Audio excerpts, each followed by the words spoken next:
I greet all of you in the name of Jesus Christ our Lord. My name is BY Karanja, and I am bringing you the Word of God this moment. And we are going to refer to the book of 2 Chronicles chapter 12, verse 1 to 17. That is a portion of scripture that is going to guide us, although we are going to refer to others as we proceed. And now I will read. Rehoboam was established as the king of Israel, and the king became strong. But himself and all Israelites, the Bible says, abandoned God. That is to say, they became unfaithful to God. Verse 2, it says that because of this, Shishak, the king of Egypt at that time, attacked Jerusalem in the 5th year of Rehoboam's rule in Israel. And 1,200 chariots and 60,000 horsemen and many troops of Libyans, Sukkites, and Cushites attacked Israel. In verse 4, the Bible says that they captured the fortified cities of Judah up to Jerusalem. But in verse 5, the Bible says that a prophet called Shemaiah came to Rehoboam the king, together with the leaders of Judah, and they were assembled in Jerusalem. And they were assembled there because of fear of Shishak and the troops. And the prophet told them that God had said that you have abandoned him, and I now abandon you and release you to Shishak so that he may attack you. In verse 6, the Bible says that the leaders of Israel and the king humbled themselves and said that the Lord is just. And in verse 7, the Bible says that when God saw that they had humbled themselves, he spoke to Shemaiah the prophet and told him that since they have humbled themselves, I will not destroy them, but I will soon give them deliverance. My wrath will not be poured on Jerusalem through Shishak. That is the word of God. Let us pray. Our Father and our God, in the name of Jesus, we humble ourselves before you this time, O God. We want to thank you for the way you have been with us, and also for this moment that you have given us, that we may hear your word. As I speak to your people, my God, I am praying that you may guide me. Use my tongue, O God. Give me the utterance that I need so that I may deliver your message to them. I also pray that you fill me with the power of the Holy Spirit of God, so that as I do it with his guidance. I thank you. In Jesus' name I pray. Amen. So that, I said, is a portion of scripture that is going to lead us today. And from what we have read, it is about Israelites and a time when they defied God, during the time that Rehoboam was the king. And you know, Rehoboam was the one who came after Solomon. He was his son. And you know, Solomon came after David. So Rehoboam became the king, and of course he established himself in Israel and he was ruling. But we are told here that something happened in the 5th year of his rule. The Israelites defied God, and they went astray. They became unfaithful to God, and God saw what had happened to them from heaven. And God declared judgment against them, and he sent his prophet called Shemaiah to them to speak to them and show them that they have gone astray and that the judgment of God was going to be upon them.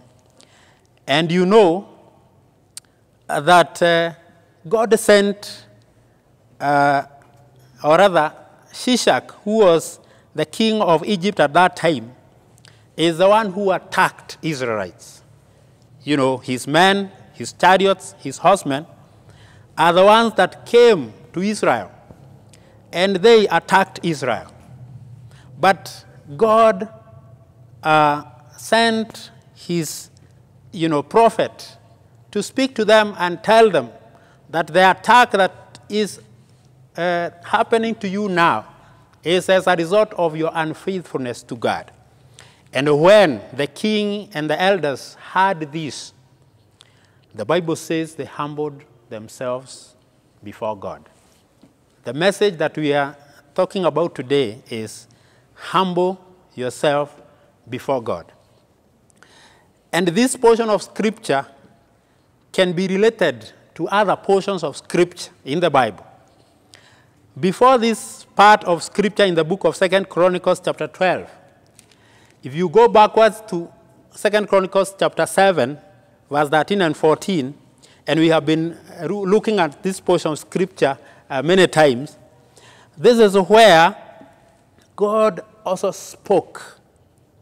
And he said from verse 13, that if I, the Lord, shut heaven, so that there is no rain that will come upon the land, if I also command locusts to devour your land, or if I send a plague among my people, if the same people, if you go to verse 14, that are called by my name humble themselves and pray and seek my face, if they do that, that is the word of God. If the people that are called by my name, after those calamities befall their land, God says if those people realize that a calamity has befallen them, and they pray and seek my face and turn from their wickedness, the Bible says that God said that if that happens, then I will hear from heaven, I will forgive their sins, and heal their land. That is what God spoke in 2 Chronicles chapter 7. He said, if my people went astray, and that calamity or those calamities befall them, but they realize their mistake, and then they pray, seek my face, and turn from their wickedness, the Bible says, God says he will hear their prayer, and he will forgive their sins and heal their land. That is a declaration that God did. And now in chapter 12, the one we have read, it really happened to the Israelites that during the time that Rehoboam was the king, they became unfaithful to God. And actually, what is said in chapter 7, that if a calamity falls on my people, and these people, pray to me and seek my face and turn away from their wickedness, that I will heal their land. Now, the Israelites, during the time of Rehoboam, when they had become unfaithful, and a prophet was sent to them and told them that you are unfaithful to God, and therefore God has sent judgment upon you. These people realized that they have gone astray and they have sinned against God, but they humbled themselves, the Bible says, as we have read. And when they humbled themselves, then God, fulfilled what he had said in chapter 7, that if my people that are called by my name pray and seek my face and turn from their wickedness, I will hear from heaven, forgive their sins, and heal their land. The Israelites knew what God had declared in chapter 7. And so when they were told that God had seen unfaithfulness in them, what they did was to do exactly what God had said they should do. And that is, the Bible says in chapter 12 that they humbled themselves. And therefore, what is to humble? Because in chapter 12, the Bible only says that the Israelites humbled themselves to God. And when they humbled themselves, then God saw their humility in verse 7, chapter 12, verse 7. And he declared that he has stopped the destruction that he had judged them. And so here we can say that the humility that God was, God was looking for in Israelites was what he had said in chapter 7, that pray, seek my face, turn from wickedness. That is humility. Comparing chapter 7, verse 14, and chapter 12, verse 7. Humility, humbling to God. Because we have said we are talking about humbling ourselves to God.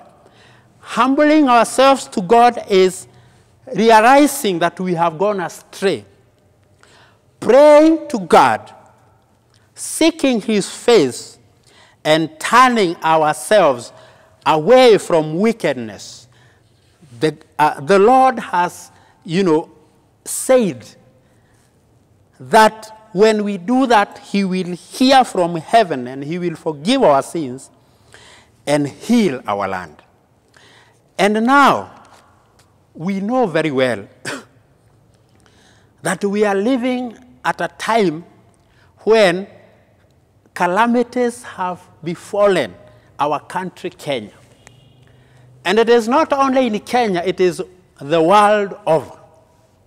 We are living at a time that we have seen a calamity. Actually, calamities that some of us have not seen in the past. Even when we ask from those who are older than us, the things that have happened to our country now, during this time, even when we ask those people who are older than us, they have not seen it happen before us. We have seen invasion of locusts.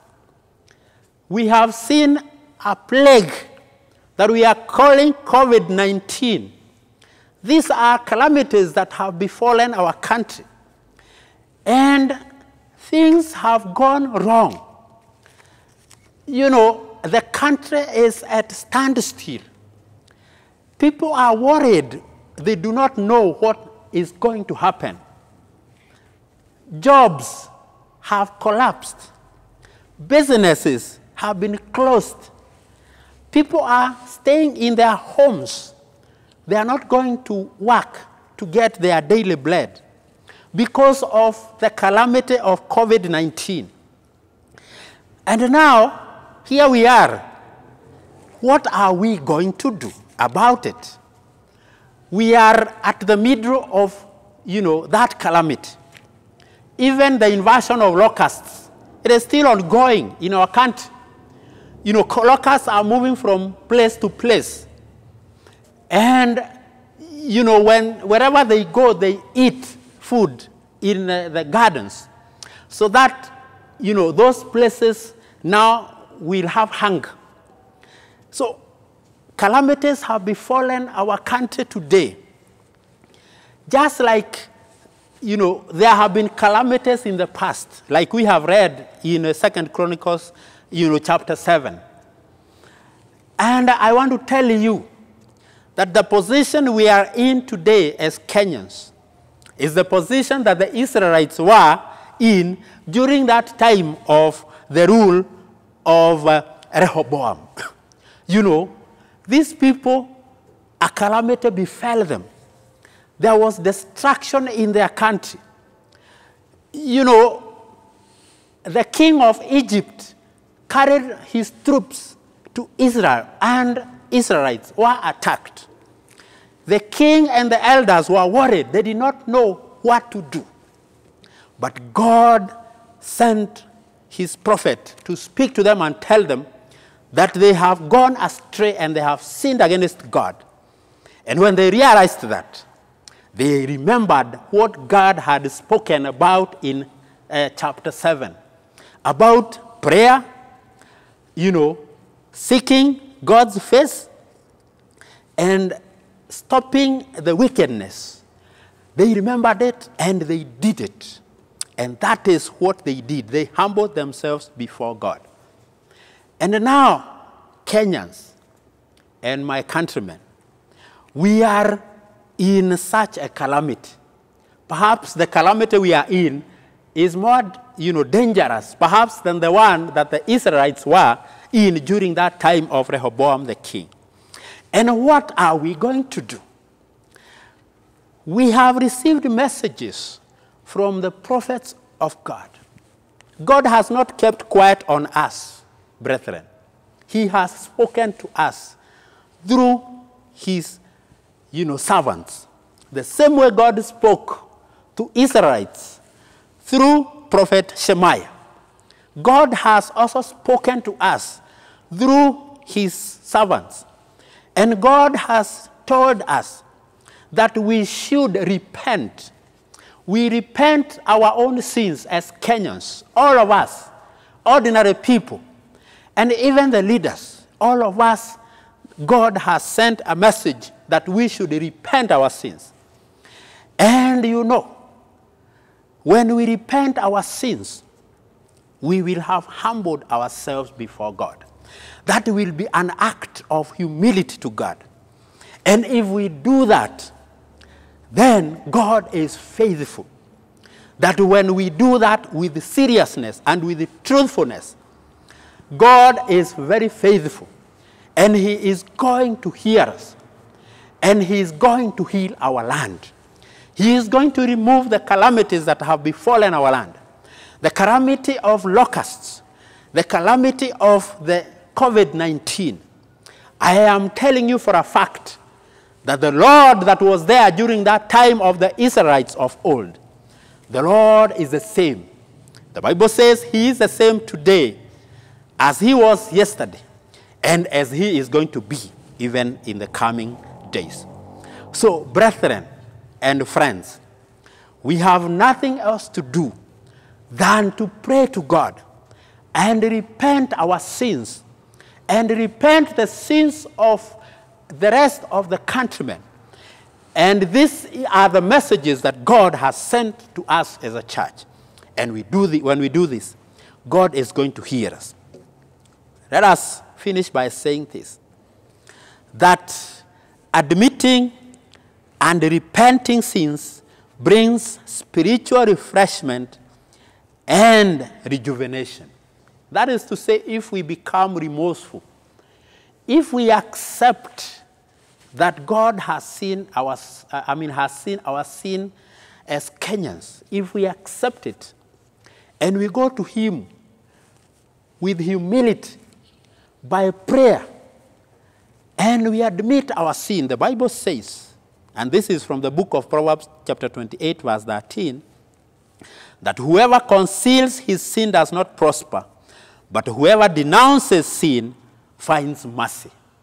If we become remorseful to our God by praying and by renouncing whatever sin that God has seen in us, then God is going to have mercy upon us. And if God has mercy upon us, Kenyans, then he is going to heal our land, and we shall continue with our lives as usual. We also say this, admission of sin can help find mercy.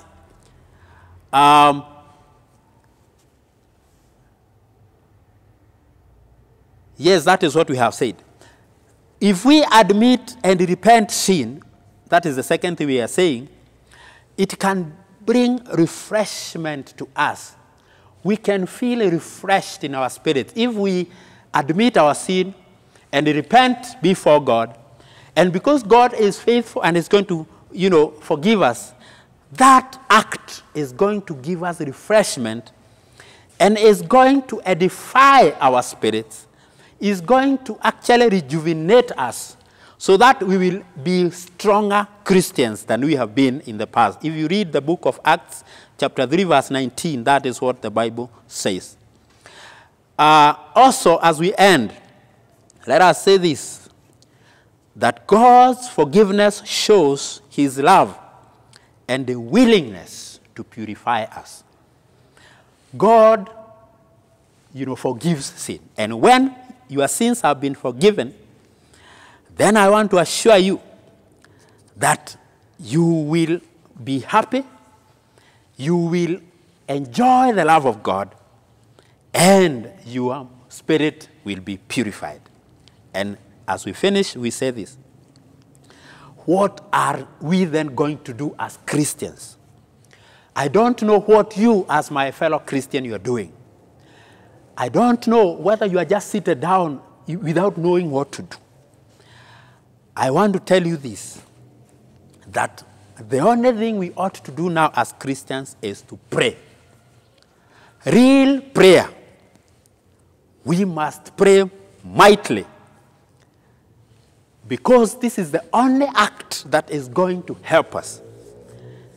If we do that, then the promise of God that he has promised that he is going to heal our land is going to come to fulfillment, and all of us will continue with life, and our country will go back to the normal way that it has been going on, and everything will be all right. So let us end our, preaching this afternoon there, and let us end with the prayers. Our Father and our Lord, in the name of Jesus Christ, we come before you this day, our Lord. We want to thank you that you have spoken to us, O God, about what we ought to do to you when a calamity, like the calamities that have befallen us in this country, happen. My God, I pray that you will help us as Kenyans to humble ourselves before you. And that is, we pray, we seek your face, and we denounce our, evil ways of life. And if we do that, then you have promised that you are going to heal our land and that our lives will continue. We will continue with our routine, the daily routine that we have been having as Kenyans, and our lives will be okay. We want to thank you and to honor you. In the name of Jesus Christ, we have prayed and believed. Amen.